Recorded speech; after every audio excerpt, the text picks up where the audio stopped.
Welcome and thanks for joining us for the American Kinesiology Association webinar entitled Student Recruitment and Retention in Physical Education Teacher Education.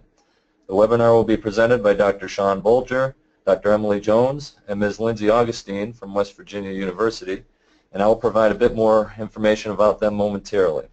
My name is Al Smith, and I'm a professor and chairperson of the Department of Kinesiology at Michigan State University. I chair the AKA Communication Committee that organizes these webinars, and I will serve as facilitator for today's presentation.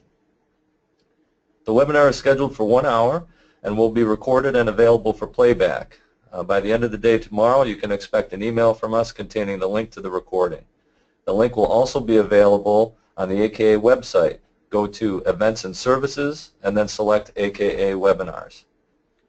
All microphones and phone lines are muted, so we ask that you communicate with us using the GoToWebinar features. Please type your questions into the question box located in the lower right-hand corner of your screen and then click Send. We will collect the questions throughout the presentation. After the presentation, I will share submitted questions with our presenters, and they will answer as many as possible during the question and answer segment. Now I'd like to give you some background information on our speakers, Dr. Sean Bolger, Dr. Emily Jones, and Ms. Lindsay Augustine. Dr. Sean Bolger is an associate professor in the Department of Coaching and Teaching Studies in the College of Physical Activity and Sports Sciences at West Virginia University. He received his doctorate from West Virginia University in 2004 with an emphasis in physical education and a cognate and applied exercise science. Beyond his formal academic preparation, Dr. Bolger has over 25 years of experience working with individuals across the developmental spectrum and in a variety of physical activity intervention contexts, including schools, communities, and family-based programs. His research and teaching interests include children's physical activity and health-related fitness, school physical activity, and professional issues in higher education such as recruitment and retention in teacher education. Dr. Emily Jones is also an associate professor in the Department of Coaching and Teaching Studies at West Virginia University. She earned her doctoral degree in kinesiology at the University of Georgia in 2009. Dr. Jones's current lines of research include issues related to school and community-based physical activity programs and initiatives, as well as integration of instructional technology and physical education teacher planning, delivery, assessment, and advocacy efforts. Ms. Lindsay Augustine is a student services specialist within the College of Physical Activity and Sports Sciences at West Virginia University, where she received a Bachelor of Arts in History and a Master of Arts in Secondary Education. As a student services specialist, Ms. Augustine's primary responsibilities involve recruiting undergraduate and graduate students, as well as advising current undergraduates. Prior to her current position, she worked in the Office of Admissions at West Virginia University as a transfer admissions specialist. And before making the move to higher education, she taught high school social studies in Northern Virginia. Now that you know a bit about our speakers, I will turn over the audio to Dr. Bolger. Thank you for joining us, and I hope you find the webinar to be stimulating and informative.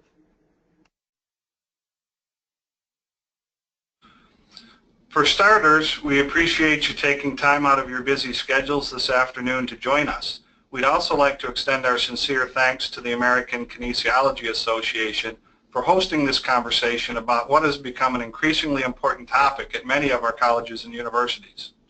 Faced with the persistent threat of decreasing enrollment and the discontinuation of several prominent physical education teacher education programs, or PETE as we'll refer to it throughout the presentation, it's critical that we engage in an ongoing dialogue focused on the viability of our academic programs in what continues to be a very competitive higher education market.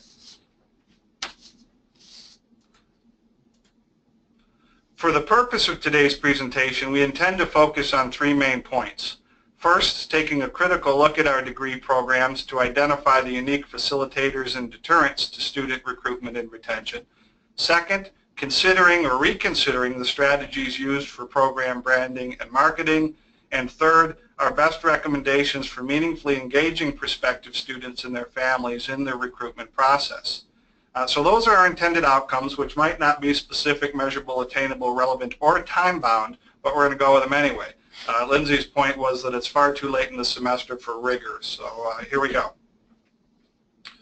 First, we're going to have a brief poll question just to get a little bit of information about our audience.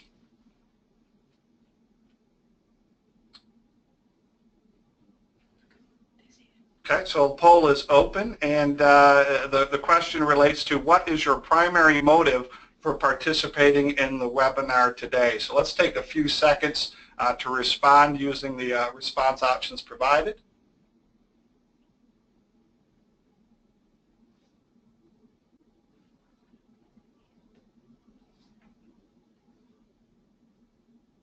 And I think we can go ahead and close the poll, perhaps. Maybe some results still coming in.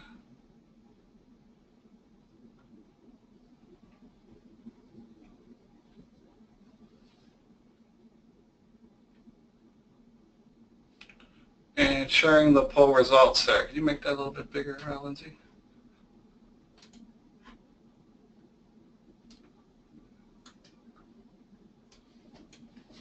Okay, so it looks like the first response option is the most commonly selected, which relates to experiencing or anticipating enrollment declines in PEAT, which is not a surprise based on some of the trends we're seeing nationally.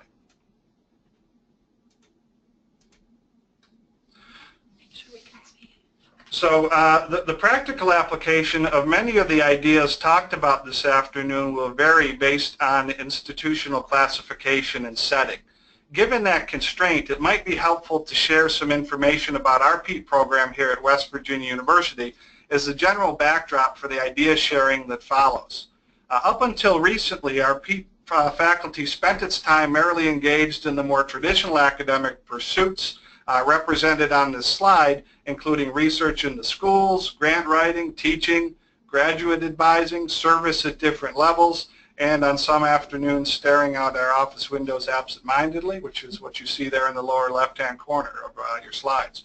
A number of factors have converged, however, requiring greater faculty engagement in the recruitment and retention process. West Virginia University is a mid-Atlantic land-grant institution that enrolls approximately 30,000 students on its main campus and has 2 additional regional campuses across the state. Our university administration recently announced its plans to expand enrollment to 40,000 statewide, and since 2010, considerable efforts have also focused on student retention, as 30% of incoming freshmen were dropping out by the time they reached junior status. So our institution is focused on increasing enrollment at a time when projected growth rates are slowing nationally and competition continues to increase for a decreasing population of college-age students. This decreasing trend in the projected numbers of new high school graduates holds true in West Virginia and several of the surrounding states from which we have historically recruited, such as Ohio, Pennsylvania, New York, and Maryland. On the positive side, with our recent move to the Big 12 Conference, our recruiting area has expanded to include states with growing populations like Texas. The demographic profile of available students is also shifting, so that's another change, with an expected decrease in the number of white public high school graduates. This decrease highlights the emergence of other demographic groups as distinct target markets. It's important to acknowledge that these changing demographics are also likely to impact the approach taken when communicating with families during the recruitment process and serving students during their on-campus experience, particularly in the areas of student preparedness and retention. Furthermore, as tuition and fees continue to rise, students and their families are also faced with the burden of financing the high cost of college with various factors like retention rates, time to degree completion, student loan repayment rates, and employment following graduation all become more influential in the college selection process, which for many families now focuses on perceived value and return on investment, which are concepts that we'll revisit a little bit later during the presentation. So we find ourselves as accidental tourists in this area of recruitment and retention. And more specifically, the PEAT program at West Virginia University is housed within the College of Physical Activity and Sports Sciences and is one of the 5 degree programs offered. Undergraduate, master's, and doctoral degree programs in PEAT are delivered by 4 tenure-track faculty, 1 clinical instructor, and approximately 7 graduate teaching assistants.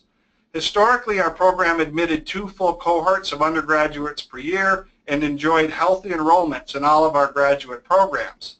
Over the past 5 years or so, enrollment began a steady decline at both the BS and MS levels, culminating in our programmatic come to the principal's office moment a couple years ago. In our most recent program review at the state level, the PETE faculty was tasked with developing and implementing strategies to reverse this problematic trend in enrollment.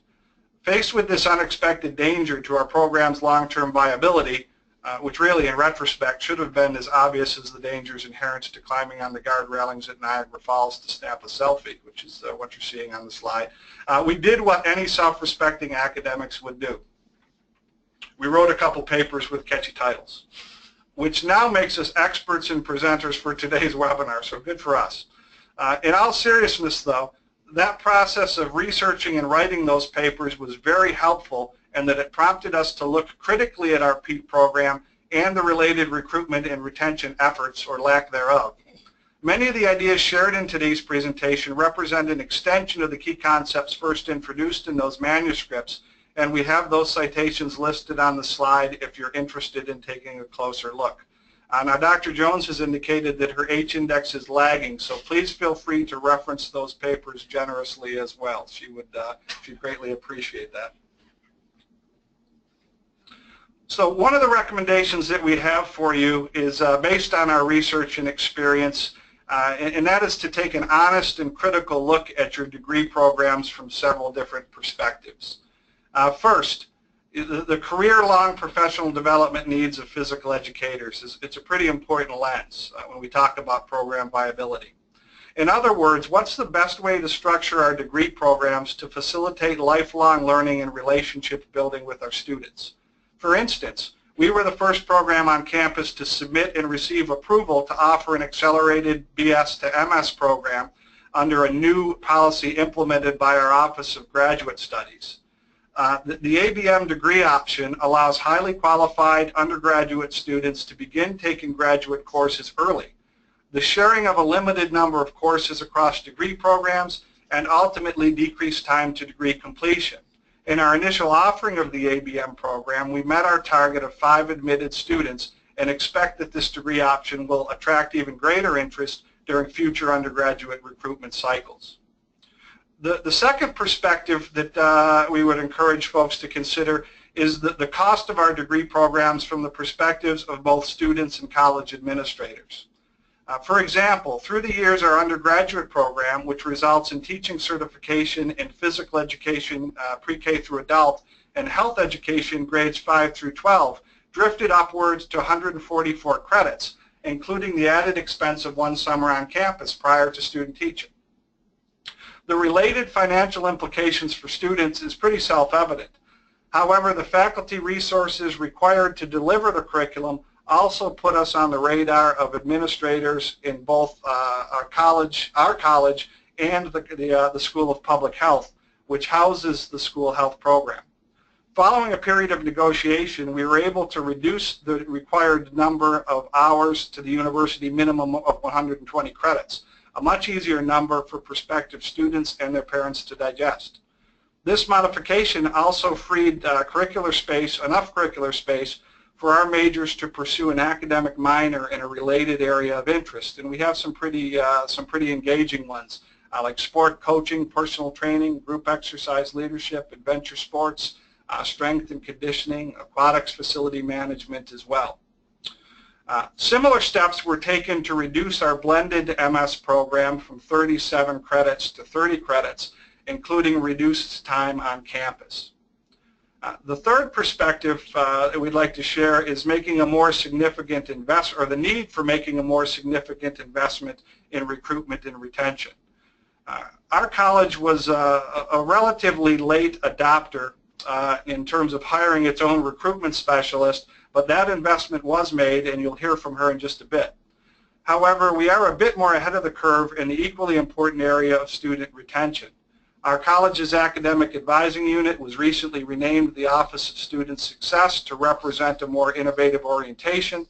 That office oversees all student retention efforts, including the recent implementation of a sport and physical activity themed live learning community for incoming freshmen, monitoring academically at-risk students, and providing instructional support for those students experiencing difficulty meeting the Praxis exam requirements, which we found to be a common barrier to PEAT program enrollment. A college-wide committee was also formed to troubleshoot recruitment retention problems and provide some measure of coordination across degree programs. Like most college committees, that remains a bit of a work in progress. While the examples shared here are program specific, I think the important take-home message is that we need to guard against complacency in how our programs are planned, implemented, managed, and assessed. It doesn't take long for yesterday's good ideas to become today's problems, and we can't be hesitant to change those elements of our degree programs that have produced unintended consequences.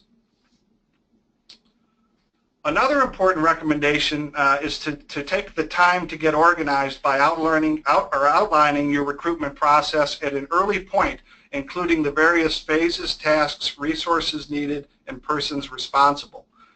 Through our experience, we've found that ongoing conversations with our institution-level recruitment specialists were particularly helpful in organizing our own recruitment efforts. These interactions have enabled us to demonstrate more responsible stewardship of all the resources that are already in place on campus. For example, we learned that the online system used to process graduate school applications also has several very useful recruitment features. When a student inquires about one of our graduate programs now, that system is programmed to send a series of timed and personalized email messages over a 45-day window that culminates with a phone call from a faculty member to discuss program specifics and prompt application. That system also allows for the tracking of all communications with interested students and provides a number of useful analytics regarding emails opened and links clicked, which allows for further tailoring of our messaging. Other than the time and effort needed for the initial setup and follow-up calls, this has been a resource-free recruitment strategy from the college's standpoint.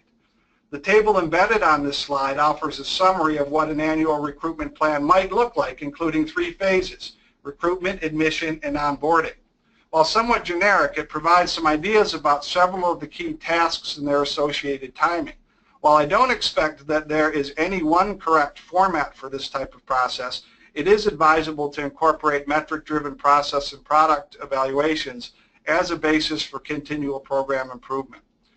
We're still getting our heads around that end of things, but several of the key variables that we are considering including in our own recruitment dashboard are number of inquiries, contacts or communications, applications started, applications completed, students accepted, and students enrolled, which ultimately is the key metric, along with students retained. So I am going to turn the presentation over to Dr. Emily Jones, who's going to take us into the next portion of our webinar. Thank you, Sean. You have a poll that's open to kind of be a bit of an advanced organizer for our next section. So I'd ask you to use the response options to respond to the question, what is the primary marketing strategy that you currently rely on most to promote your PEAT program? And you can think broadly whether that's promoting your undergraduate or graduate programs. But you'll have to select one.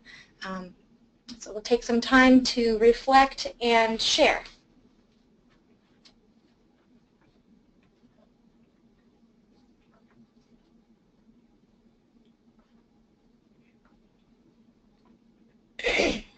Just a few more moments and then we'll close the poll.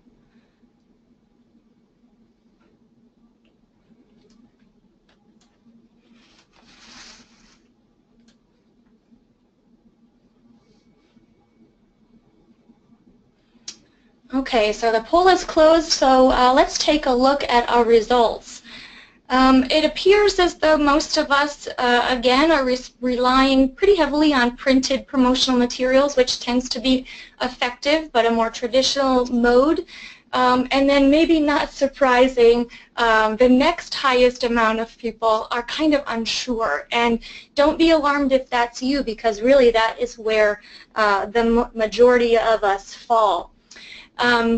it's actually interesting because for far too long, PEAT programs have relied on this word of mouth or somewhat sporadic, haphazard, it will just happen, that students are going to make their way into our programs. So what this next section of the presentation will do is maybe give us some strategies for how we can be intentional about branding and marketing our programs. So many PEAT faculty and administrators, it's no surprise that we have very limited, if any, formal training on marketing and recruiting students. However, fortunate for us, there is a vast enterprise and body of knowledge about strategic marketing approaches. From a business perspective, there really are three approaches that we need to attend to as PEAT programs that we can borrow from business as we start considering how we're going to tackle this what seems to be difficult task of marketing. The first approach that we need to consider that businesses do is they really take into consideration their consumers, specifically what they want and what they need. The population of Generation Z consumers or students, they really do require a very timely response to questions and inquiries on a personal nature. In a generation or time where there is a lot of automated and immediate receipt or confirmation of Amazon or shipping notices for online purchases, it's time that higher education faculty also be cognizant that prospective students and families will not wait for us to respond. We cannot afford to have a high lag time when students inquire about our programs or are on campus to see us and ask us questions. Prospective students really do need to be considered or viewed as customers. In fact, they are paying customers at our institutions. Therefore, if we really do want to attract new students into our programs, we do need to take time to recognize what their needs are. And even though that there is a growing generational gap between many faculty and incoming freshmen or students applying to our graduate programs, we need to take time to understand what are their professional, career-long needs, whether that's career service. Sorry. Yep. For some reason, the poll is staying up and your slides are not showing. Can you give me a second to see if we can fix that? Sure. So what I'm going to do is, I don't know, I think I'm going to switch over to me as the presenter and then switch back to you. Okay. Hold on. No problem.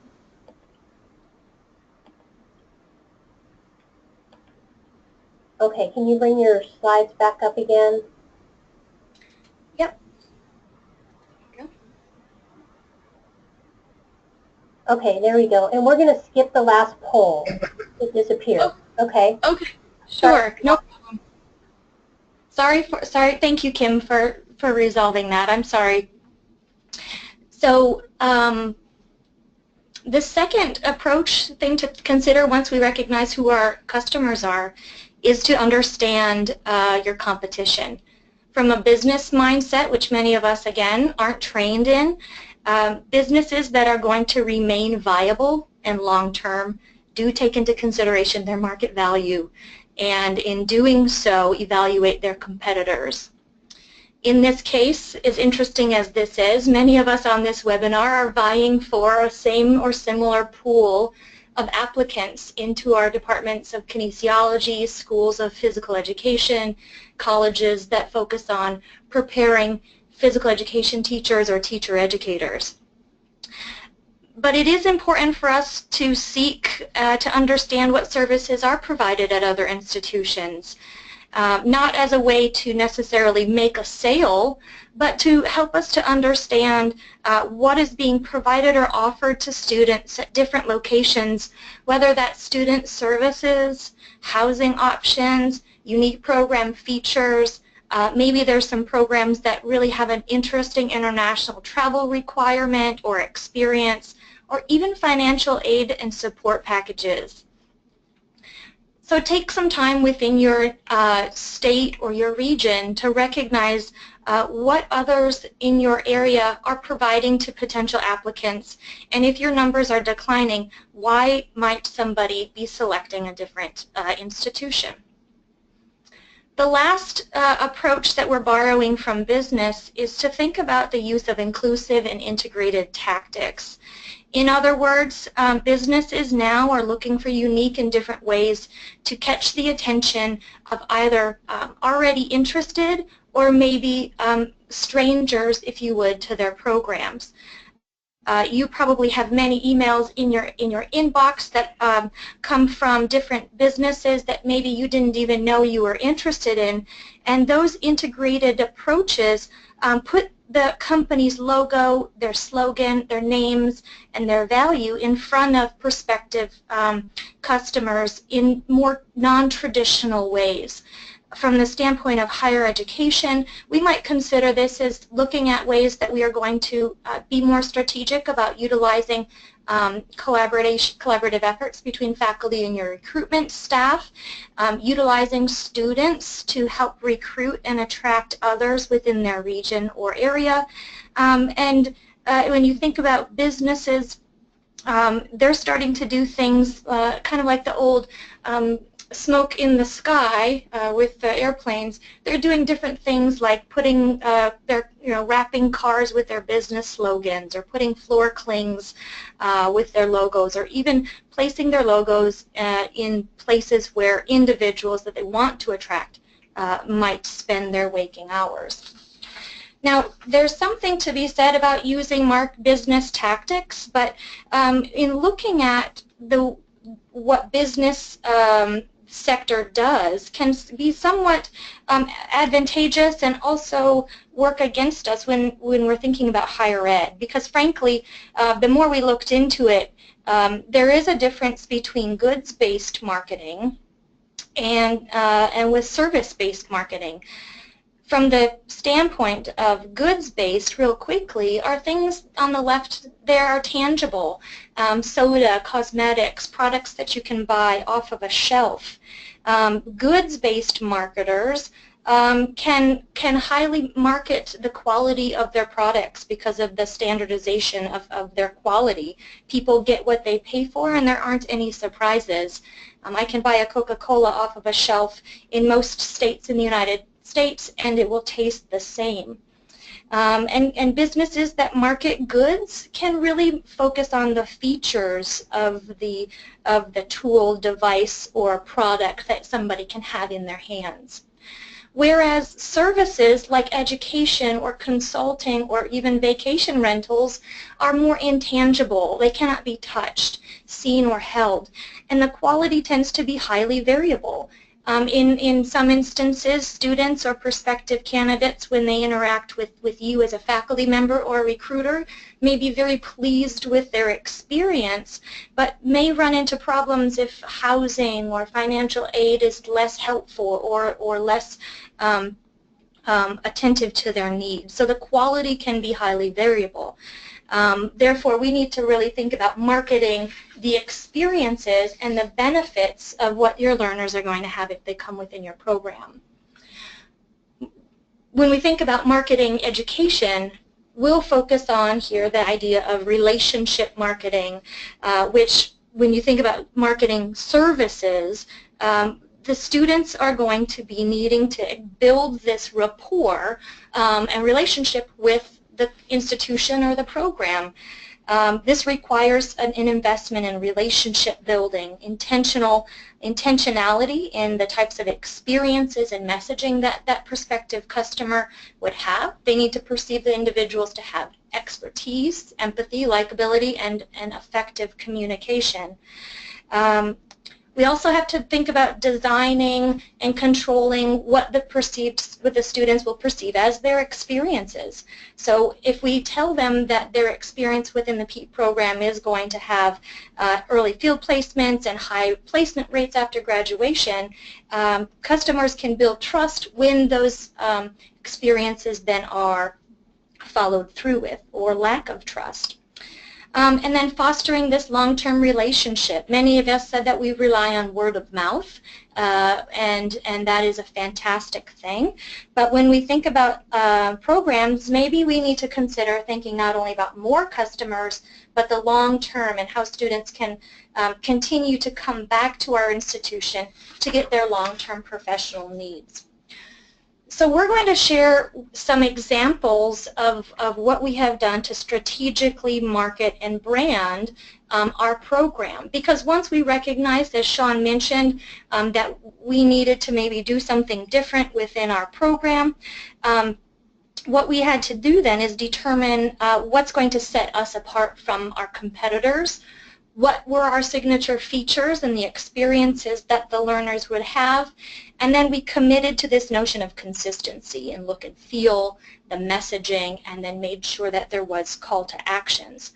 One ways that we did this was we drafted like a top 20 reasons to come to our program, and then we shared that with our marketers, our university relations faculty, and we recognized that some of our messaging was very discipline specific and didn't or wouldn't appeal to prospective market. So that really helped us to tailor our messaging.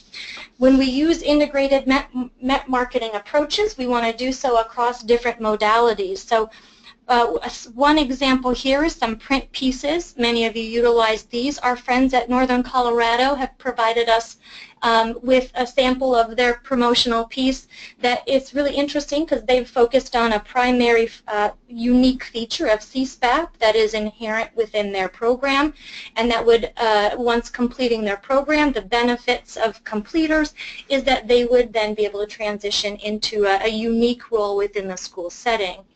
Our friends and colleagues at Ohio State University took a neat approach where they really focused it on current student testimonials, which is very attractive to the prospective students because I can see not only who is in my program, what experiences, and focusing on that experiential, that hands-on benefit. And then here at WVU, our print piece focuses on our alums' testimonials. So alumni within our program are a very vibrant group of individuals, professionals, and we've elected to showcase them and Dr. Bolger's glamour shot, which maybe is why we're having peer retention or enrollment issues. I don't know. But another strategy we've used, Sean mentioned this as well, is our automated email communication system. When students inquire to our program from our WVU platform, we have been intentional about scripting out tailored and targeted messages for students who inquire in the Master's PEAT program. And it's varied, so it's of course tailored to the individual's name. There's 9 different targeted messages that go out in a sequential manner that focuses on what we have found to be commonly asked questions and hopefully to draw them from being inquiries or interested participants into those that would apply. In the future, we plan to use this type of mode of communication to get students in our undergraduate programs from after they've been admitted, since we're admitting students earlier, to have a series of automated messages about scholarships, financial aid packages, housing, and really to keep them interested from the point of admission to transition them into an enrollment mode. The next set of examples we've used, and many of you may be doing so as well, is we have really focused on social media efforts to connect our prospective students to our alumnus and our alum body. We've done so by really utilizing social media as a means of showcasing the outcomes, the benefits, the real people who have matriculated, who have worked through our program. We've partnered with our college's strategic communicator, who frankly is always looking for stories to promote the college. So as a faculty, we are the direct line to our current students and our former students. We hear from those students, and when we are intentional about sharing those successes then our strategic communicator then would share, develop the stories, and promote those. We want to make sure, like on our social media site, that we are connecting and welcoming all of those that inquire about our program, inviting them to be part of our Facebook group and see the type of professional learning community that's fostered there. A couple more examples here. Many of you also, I've heard through the grapevine, utilize multimedia to inform and promote. We've really taken the stance that we want to highlight students and student testimonials to promote the program. Dr. Bolger and Lindsay and I do not have the technical expertise to produce high-quality videos, but there are people on campus that do.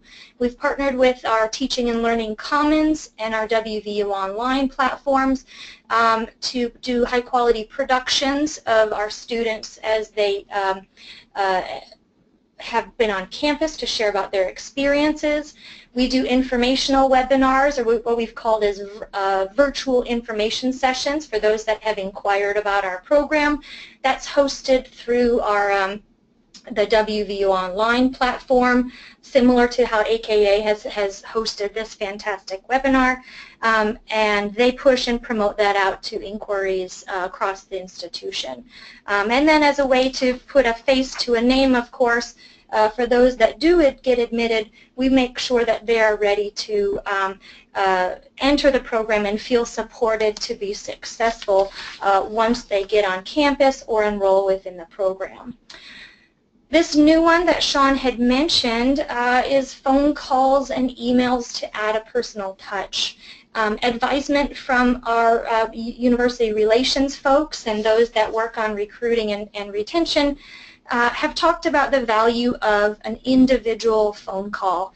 And although it might take a little bit of time, we have, after the students matriculate through that 45-day automated communications plan, we have some scripted talking points that help us when we make phone calls to those 90-some students to answer questions that maybe we didn't address within the communications efforts, or if they hadn't already reached out to ask those. So we've done emails and phone calls to try to reach out.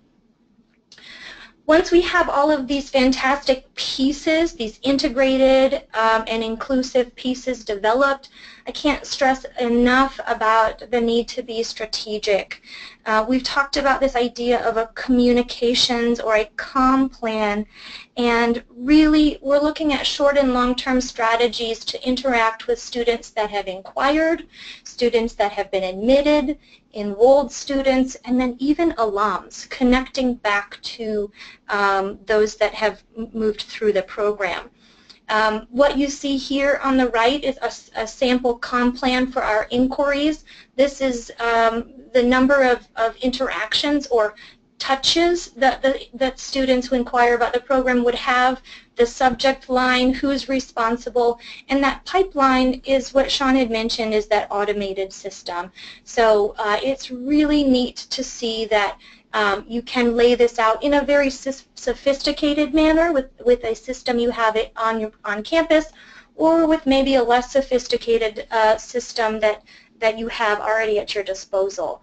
Automating this process has made it manageable for us, and then those analytics that we have coming from that automated system truly allow us to tailor the messaging and make it more effective. I'm going to transition now to Ms. Lindsay Augustine, who's going to conclude with our third section of the webinar. So Dr. Jones brought up using those automated messages as a way to connect with prospective students, and one of the tips that she touched on briefly is to make sure that those communication plans reach out to students at their varying levels through the recruitment cycle. So in an effort to be as strategic as possible, it really imperative that recruitment initiatives recognize the differentiation in the recruitment cycle. As you see on your screen, we have a graphic that represents what we in recruitment call the funnel, and this represents the different levels. The first level is going to be prospective students. So your university, your institution has probably purchased names through a database, whether that's through an enrollment management services organization like Noel Levitt or an SAT or ACT testing agency. For larger universities, that prospective student pool can be hundreds of thousands of students. So it's a pretty big pool you're working with there. But what we try to aim for is to convert those prospective students into inquiries, and those are students that voluntarily inquire for more information, whether that's through a campus visit, an open house, a high school visit, or simply clicking on a link on a website. The next stages in the funnel are relatively self-explanatory. From the inquiry stage, the goal is to then have students progress to the application stage and then on to the admit stage. Those are two very important stages within this process. And then get the students that are admitted to deposit, to secure their spot, and then that final stage in the recruitment cycle is to when the student is essentially considered a butt in a seat, and those are students that are enrolled in courses for the upcoming term. The reason the funnel is very critical to the recruitment process is because communication with students is going to vary drastically, as Dr. Jones touched on earlier. Really what you're aiming for with your communication is to have a strategic call to action, and that's going to be based on where they fall within that funnel. Depending on where they fall, the call to action can be simply getting a student to inquire for more information by clicking a link on a website or paying their deposit. Now, of course, in communication, it's not required that a call to action be explicitly stated within that communication. It's just important that your communication has an explicit purpose. It can be something as simple as embedding a link to an application within an email signature to get students converted from the inquiry to the applicant stage. Now, to convert students from one stage to the next, the call to action is going to be very important, but it is also very critical that students are provided the opportunity to establish an emotional connection. The most effective way to facilitate an emotional connection is going to provide when those opportunities for campus visits are provided. Now, campus visits can be in the form of an individual visit to campus from a traditional tour standpoint, or an open house event. Now, regardless of how students come to campus, the percentage of students who visit campus and then end up enrolling is significantly high. Now, while that actual percentage of yield can vary by institution, faculty and staff members have an opportunity to increase yield during campus visits through relationship building, which is what Dr. Jones had touched on a little bit earlier, but just to build on that, the relationship marketing is going to be a very critical point during the campus visit. Tangible items such as colorful publications and handy giveaways, they can promote brand awareness, but to truly close that deal, it is important to establish and build relationships with potential students. I can assure you that at the end of the day, students will forget a large majority of what you told them during a potential student visit, but I can guarantee you that they will not forget the way you made them feel, and that is why that relationship marketing is so critical. Now, to increase those opportunities for meaningful communication during campus visits, I would encourage you to contact your visitor center at your institution and let them know that you are willing to collaborate with them. If a student is coming for a traditional campus tour, you want to let your visitor center know that you would be willing to have that student meet with them for additional time with faculty, staff within your department, or possibly even sit in on a class. You also want to plan to make yourself available to participate in any and all open house events that are held on campus. And additionally, you want to plan to make yourself available for events that are held for undecided students at your institution. Here at West Virginia University, I think that is a pretty good resource for us to convert undecided students and bring them to our PEAT program. Now, if you're unsure if your institution has those events, I would encourage you to follow up with your academic affairs unit as to how you can reach out to those undecided students. Now, I previously we've mentioned using, client relationship management systems in order to really pull into, access that data pool that we've been referring to. So it's really important that in addition to building partnerships and collaborating with the Visitor Center, that you're planning to build a partnership with your Office of Admissions, because they will have access to that customer relationship management system. Those CRMs, for short, they provide just a wealth of knowledge, and they're certainly going to help departments utilize data analytics to develop targeted messaging, because that's really going to be key here. And when building communication plans based on data analytics, you want to make sure you're implementing that targeted messaging. It all goes back to making sure you have that call to action. Now you can utilize and implement targeted messaging in a variety of ways by varying your call to action based on where students fall within the funnel, but you can also do simple touches here and there, such as incorporating variable data. An email or a letter that says "Dear Sean" as opposed to "Dear Future Mountaineer" is going to go a lot further because of that simple personalization that comes at no extra cost to you or your department. Another way to utilize targeted messaging is by using a strategy called content recruiting. For those of you that are unfamiliar with this concept, content recruiting provides that recruiters deliver information on a neutral topic while plugging your brand. Providing education can not only establish trust in your brand, but it can also pave the way for the relationship marketing that was mentioned previously. And of course, content marketing and messaging can take place in a variety of settings. Conferences are wonderful opportunity for content marketing to take place, but of course don't be afraid to go into high school and community college classrooms to employ this content marketing strategy. A key aspect to communicating with students that I'd like to also touch on is the vast generational differences that we're seeing. It's time to say goodbye to the millennials, and we are welcoming a new generation to the collegiate ranks. That's our Generation Z. Those are the students that are they were born between 1995 and 2010, and that represents about 25% of the total population in the country today. Another demographic fact about this population is that they are the most diverse generation in American history, and that's diversity in terms of race, ethnicity, socioeconomic status, and because of that diversity, and because of the unique aspect of their digital nativism, this is a population that really brings recruitment and student communication to a whole new level. Now, there are a few critical aspects to keep in mind when working with this population. First and most importantly, these students are realists, and as a result of that, they are more cognizant of risks when it comes to physical and financial safety. So these were students that were born during a time where they watched their parents deal with the repercussions of the recession. Growing up, instead of fire drills, they participated in lockdown drills to prepare for active shooter situations in their schools.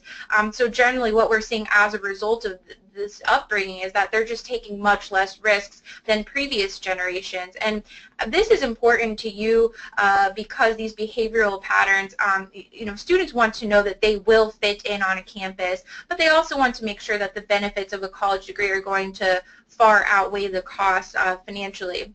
Now, as a result of being connected since birth, there are several things to consider when working with Generation Z. Because they have instant access to just about anything found on the internet, they have an incredibly short attention span, but on the plus side, that they're increasingly able to multitask as a result of that. Because of their everything with Generation Z, you want to plan to take a step further, where some universities and institutions are starting to use Facebook to market. It's time to even take that a step further and consider other social media platforms like Snapchat and Instagram. And while it might sound scary or intimidating, these are social media platforms that are based solely on visual, and that's what Generation Z is looking for. So I would certainly recommend looking into those visual representations of your department if you aren't already. Social media is really going to be key with this generation. As I mentioned previously, relationships recruit. So when you're building that meaningful communication with students, please keep in mind that Generation Z, they want to they want to know that you care, and more than anything, they want to know how you are going to help them change the world. Again, this population watched their parents struggle with the consequences of the recession, and now they have a strong desire to be a part of that positive change in the world as a result of that. Just one last point about Generation Z. It is very, very important that content is kept short, sweet, and to the point. But when you are recruiting, when you're working with a family, please keep in mind that you're recruiting a family, not just the student. So it's very important to find that balance in communicating on a multi-generational level so that you are recruiting that entire family and not just the student. So in taking a step back and just looking at what we discussed today in terms of the communication, it's very critical that you're providing a call to action in all communication efforts, diversifying communication so that it is tailored towards the interests of Generation Z, and then reinforcing targeted messaging so that it provides opportunities for relationship building and content recruitment. So this will conclude our formal programming. We would like to thank you all for your attendance.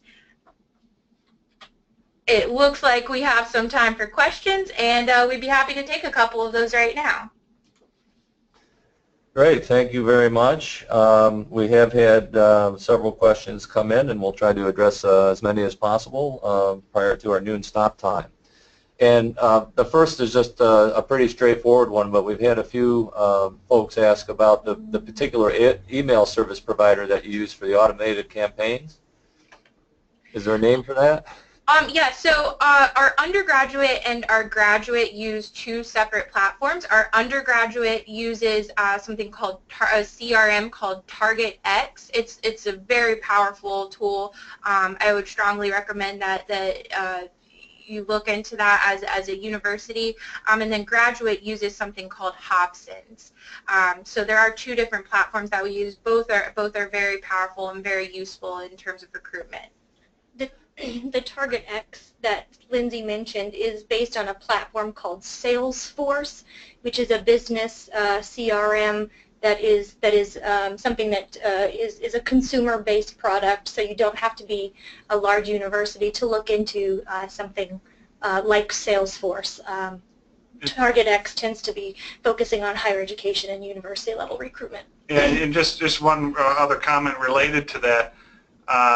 At least in terms of our programs, those resources were in place, and we were very much underutilizing them, just based on quite simply a lack of awareness. But as soon as we started to dialogue more intentionally with the recruitment specialists on campus, we were very pleasantly surprised, about their willingness to provide supports and guide us through that process. So don't be afraid to ask, and again, take advantage of those resources that are already in place.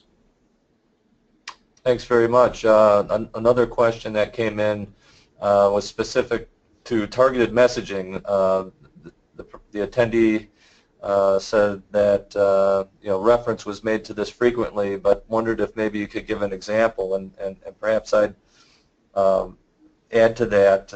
Maybe you can give an example of how you're trying to address the changing demographics of prospective college students. You had shared a slide earlier in the presentation on that. So just to give an example of how targeted messaging can be used based on where a student is in the recruitment cycle.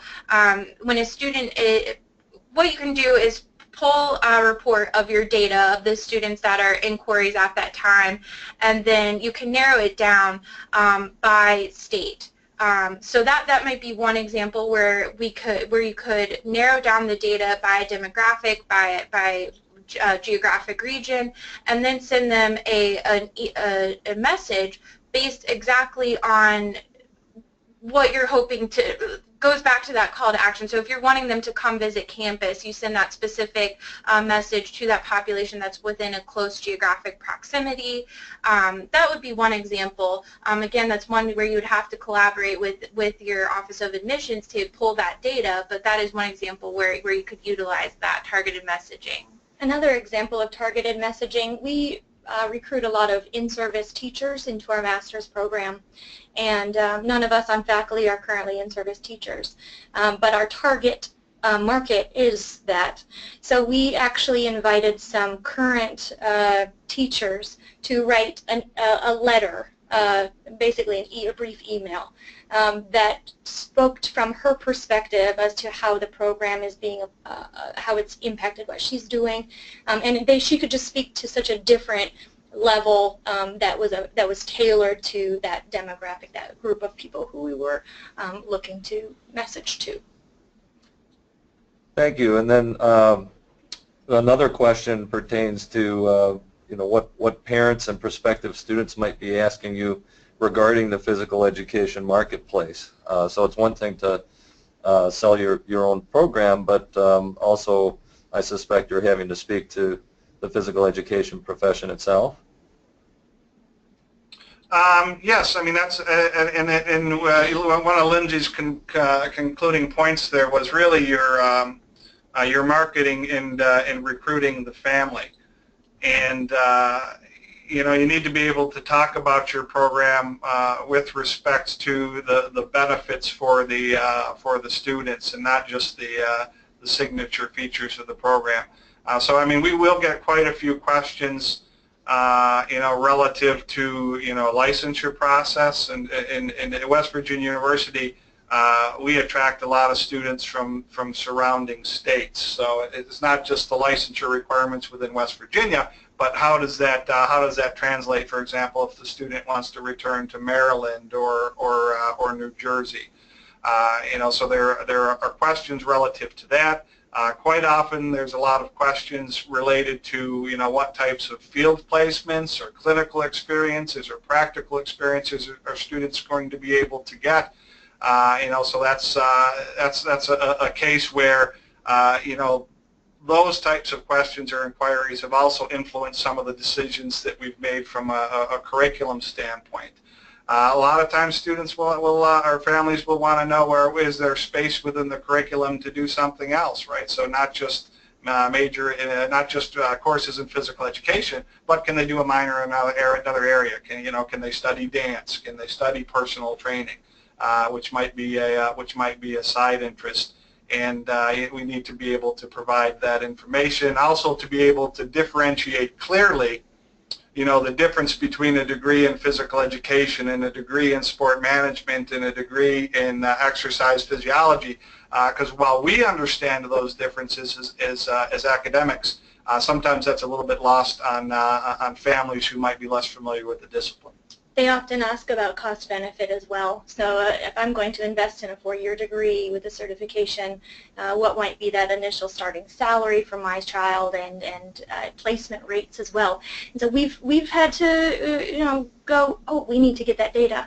So we kind of got caught in some instances not ready or prepared to answer those questions. So we've had to take some intentional time to respond to that. And one way was the accelerated bachelor's to master's, to look at ways to make it more economical for them to complete a graduate degree and maybe be likely to have a different pay rank once they enter the workforce. All right, thank you very much. And another of our attendees works at an institution with a large percentage of students who are transfers, and they wonder if operating in a program like that would be different than one that has more of the cohort model, and how you might tailor things accordingly.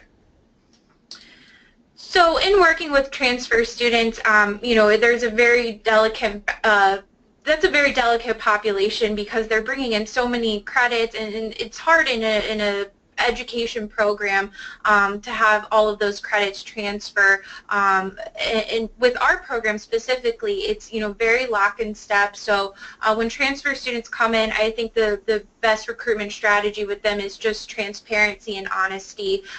You want to be very upfront with them about timelines, about how long that is going to take them to complete the program. I think the ABM program the Accelerated Bachelor's to Master's program has been fantastic for us, because if transferring a transferring student looks like it's going to take them a little bit longer to complete the bachelor's here, incorporating that master's makes it seem a little bit more doable for them. So I think with transfer students, the honesty is very important. and I mean, they're not exactly transfer students, but one of the groups that we didn't talk too much about is a lot of times we get locked into this lens of recruitment being recruiting from outside campus.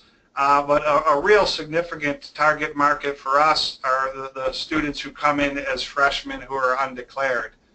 So that's sort of another group, and frankly, that's a little bit lower hanging fruit because they've already made the decision to be at the university. But you don't want to lose sight of that group as well. You're looking at retention there is, I think, what the attendee is talking about, because recruitment then kind of trades hands a little bit with the retention idea. And I think the relationships between faculty, student, that career counseling, that insurance, that, you know, this is a decision that you've made, and you're not just a number, but you are of value, and you're going to receive the same amount of benefits that a student would if they were original freshmen at that institution. So I think there's a level of intentionality that's needed, and sometimes we see students on our roll and don't always try to figure out what perspective it is that they've come from. So I think that's, folks are probably already doing that, but that retention piece. Well, we have reached our time limit. I want to take the opportunity to thank everyone for joining us today, and to Dr. Bolger, Dr. Jones, and Ms. Augustine for a great presentation. If you would, please take a few moments when your webinar window closes to complete a short survey on today's webinar. We appreciate your feedback as it helps us continually improve our webinar offerings. We will email everyone a link to the recording of today's presentation so that you can view it yourself or pass it along to friends or colleagues. Thank you again for your participation today, and have a great afternoon.